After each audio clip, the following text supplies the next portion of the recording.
हर हर महादेव, जय मां शक्ति की आप सभी को मेरे चैनल रुद्र शक्ति पर आप सभी का हार्दिक स्वागत है। आज हम जानेंगे कि वैद्यनाथ ज्योतिर्लिंग की स्थापना रावण द्वारा कैसे हुई, इसकी संपूर्ण कहानी के बारे में आइए जानते हैं। काशी में वेदों को पुनः स्थापित करके महादेव ब्राह्मणों से कहते हैं कि वेदों को संगीत रूप में प्रस्तुत करके लोगों तक पहुंचाना चाहिए, जिससे वह नश्वर बन जाएंगे। तभी महादेव इस कार्य के लिए रावण को याद करते हैं और रावण से कहते हैं कि तुम्हें इन वेदों को अपने संगीत द्वारा मानव जाति को प्रदान करना होगा, जिससे ये नश्वर हो जाए। तब रावण महादेव से कहते हैं कि प्रभु, मैं अत्यंत प्रसन्न हूँ। आपने इस कार्य के लिए मुझे सक्षम समझा। मैं यह कार्य अवश्य करूँगा। आप कुछ संगीत मेरे साथ साथ प्रस्तुत करें और वेदों की व्याख्या करें, ताकि आपके साथ साथ मैं भी आपके संगीत का भी आनंद और अनुभव कर सकूं। तब महादेव कुछ संगीत प्रस्तुत करते हैं। उसके बाद रावण कुछ संगीत द्वारा वेदों की व्याख्या करते हैं। तब महादेव रावण से कहते हैं, अति सुंदर रावण, मैं अति प्रसन्न हूँ। मांगो, तुम क्या मांगना चाहते हो। तब रावण महादेव से कहते हैं कि प्रभु, अभी तो यह कार्य भी समाप्त नहीं हुआ है। तब मैं यह कार्य समाप्त कर लूँगा, तब मैं आपसे स्वयं मांग लूँगा। महादेव कहते हैं, ठीक है रावण, जैसा तुम्हें उचित लगे। जैसे ही रावण यह कार्य समाप्त कर लेते हैं, तब वह महादेव के पास कैलाश पहुंच जाते हैं और उनसे कहते हैं, प्रभु, मैंने संगीत द्वारा सभी वेदों को संसार को सौंप दिया है। महादेव रावण से कहते हैं, ठीक है रावण, मांगो, मन चाहा वर मांगो। तब रावण महादेव से कहते हैं, ठीक है प्रभु, मैं चाहता हूँ आप मेरे साथ लंका में चले, ताकि मैं यह ऊर्जा और आपके साक्षात्कार सदैव अपने साथ महसूस कर सकूं। आप हमेशा मेरे साथ लंका में रहे, ताकि मैं आपकी सेवा कर सकूं, हमेशा आपके साथ रह सकूं। तब महादेव रावण से कहते हैं, ठीक है रावण, और रावण को एक पाषाण शिवलिंग देने लगते हैं और कहते हैं कि मैं अपनी भांति इस पाषाण शिवलिंग में ऊर्जा भर दूंगा, जिससे तुम्हें हमेशा मेरे होने का एहसास होगा। इसकी पूजा और सेवा से तुम्हें इतना ही लाभ होगा जितना मेरी, और इस तरह मैं सदैव तुम्हारे पास रहूँगा। मेरी दृष्टि और कृपा सदैव तुम पर बनी रहेगी। परंतु रावण महादेव से कहते हैं, किंतु प्रभु, मुझे आपके रूप में ही चाहिए, और अगर आप खुद को मुझे नहीं दे सकते तो मैं आपसे कभी कुछ नहीं मांगूंगा और ना ही मुझे कभी कुछ चाहिए होगा। यह कहकर रावण वहाँ से चले जाते हैं और बहुत दुखी होते हैं। कहते हैं, शायद अब मुझे अपने जीवन को समाप्त कर लेना चाहिए, क्योंकि इतने प्रयास करने के बाद भी मैं महादेव को नहीं पा सका।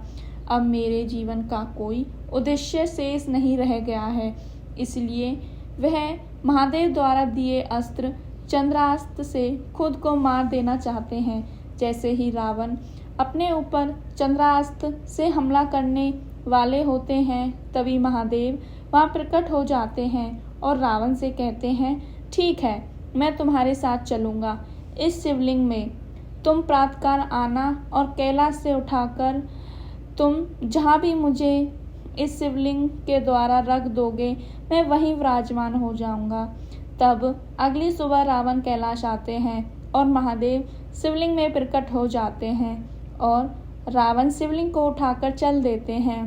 तब माता पार्वती को दुखी देखकर श्री गणेश माता पार्वती से कहते हैं कि आप चिंता ना करें माँ, मैं पिताश्री को वापस अपने साथ जरूर लेकर आऊँगा। वह सदैव के लिए लंका में वास नहीं करेंगे।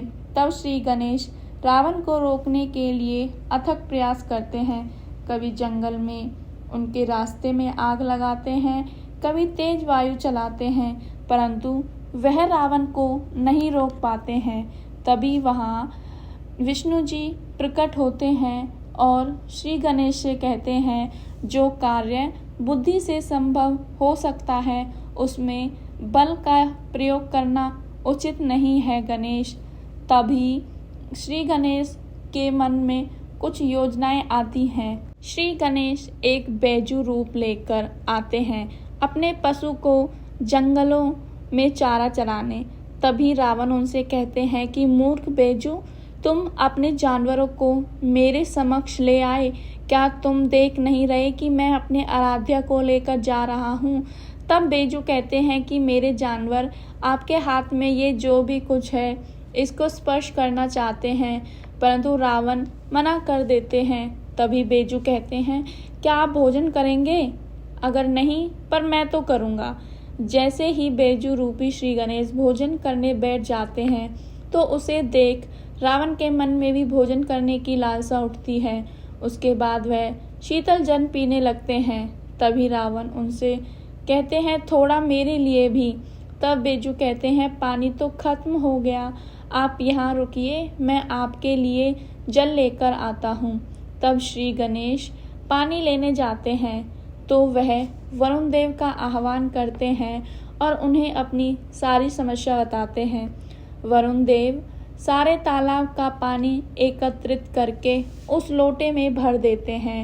वह पानी जैसे ही बैजू को रावण देते हैं, थोड़ी देर में ही उन्हें शौचालय जाने की अनुभूति होने लगती है और रावण उनसे कहते हैं, शायद मैंने ज़्यादा जल ग्रहण कर लिया, क्या आप इस शिवलिंग को पकड़ेंगे, परंतु इसे नीचे मत रखना। तब बैजू कहते हैं, मैं एक शर्त पर ही इसको पकड़ूंगा। तब आप स्वयं मुझे यह वचन देंगे कि सूर्य ढलने से पहले आप वापस आकर इस शिवलिंग को मुझसे ले लेंगे, क्योंकि मुझे अपने जानवरों को लेकर घर भी लौटना है। तब रावण उन्हें वचन देते हैं कि मैं सूर्यास्त होने से पहले लौट जाऊंगा।